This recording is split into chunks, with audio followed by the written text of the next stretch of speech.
Fala pessoal, hoje nós vamos falar sobre as 3 etapas de um processo judicial. Não é todo processo que é assim, mas a maioria esmagadora, como processos que envolvem direito do consumidor, por exemplo, né? Processos que envolvem cumprimento de contrato. Eu vou falar sobre as 3 etapas que existem em processos assim. Se você tem interesse, também ações trabalhistas existem essas 3 etapas, tá? Se você tem interesse de saber mais sobre isso, fica comigo e se puder, deixe um like aqui nesse vídeo. A primeira etapa que existe nesses processos, por exemplo, uma ação de cobrança ou uma obrigação de fazer, uma obrigação de pagar, é a etapa chamada fase de conhecimento. Essa fase do processo é a fase onde o autor apresenta os fatos em juízo, né? Apresenta para o juiz os fatos que levaram ele a discutir aquilo ali judicialmente e vai existir o direito contraditório do réu, né? Então o réu vai apresentar a sua contestação. Na contestação, ele vai apresentar os fatos aos olhos dele, ou ele vai apresentar os fatos verdadeiros, ou uma nova narrativa dos fatos, não necessariamente verdade. E nessa fase se apresenta a questão ao juízo, para o juízo ter o conhecimento daquela demanda, para trazer a conhecimento do juiz aquele problema. Por isso é chamada fase de conhecimento. E é nessa fase que o juiz vai decidir quem tem a razão, né? Ele vai conhecer o direito do autor ou ele vai conhecer a demanda, né, que o autor apresentar a ele, mas vai discordar. Então vai dizer que o réu é quem tem direito, quem tem a razão naquilo ali.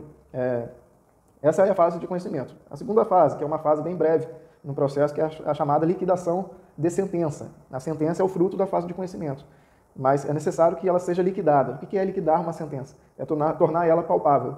Por exemplo, em uma ação trabalhista, muitas vezes, antigamente, né, quando podia se discutir apenas direitos e não valores necessariamente, por exemplo, não foi pago o 13º, não foi pago a férias proporcional. Se discutia dessa forma, né, e o juiz deferia o pedido dessa forma, dizendo, olha, o reclamado, que é a empresa, tem que pagar o 13º, referente a tal ano, e aí ele não dizia o valor que era o 13º. Ele não dizia com precisão, não, o 13º corrigido monetariamente é X reais. Tornar esse 13º, esse valor de fato que vai ser executado, é liquidar a sentença, é tornar líquido esse pedido. Hoje em dia, depois da reforma trabalhista, a gente já tem que liquidar o pedido na reclamação trabalhista, né, que é na petição inicial de uma ação trabalhista. A gente já tem que apresentar o pedido falando, olha, todos os pedidos nossos totalizam esse valor X em reais. Se a gente não fizer isso, a petição inicial nem é recebida, né? A gente tem que emendar a petição inicial.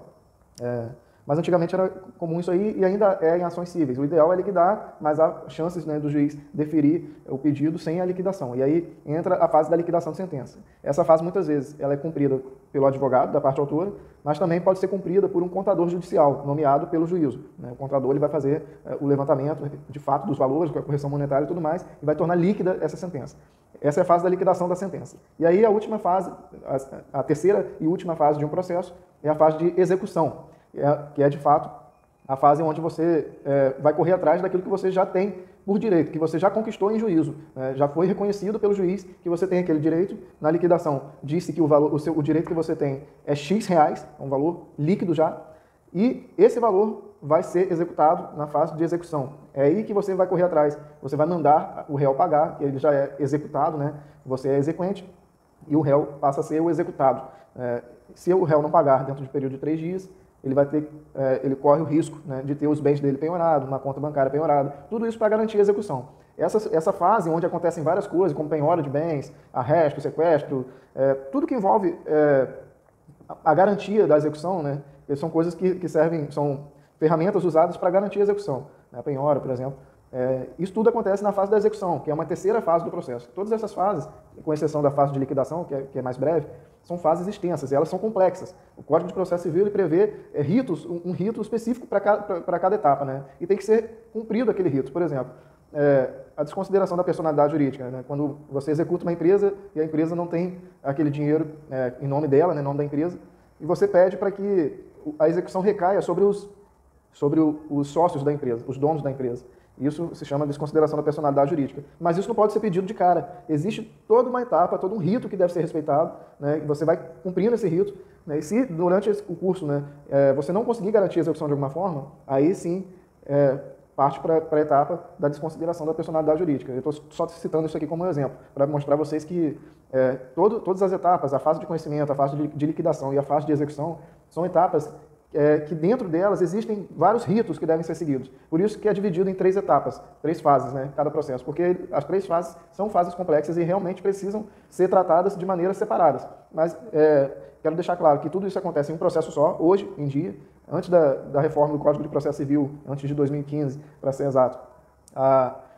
A fase de execução era uma outra, se abria um outro processo, era um processo de execução. Antes só tinha, antes você entrava com a fase de conhecimento e na fase de execução você liquidava a sentença. Hoje em dia tudo acontece em um processo só, é o mesmo número de processos, a fase de conhecimento, liquidação e execução acontecem em um mesmo processo.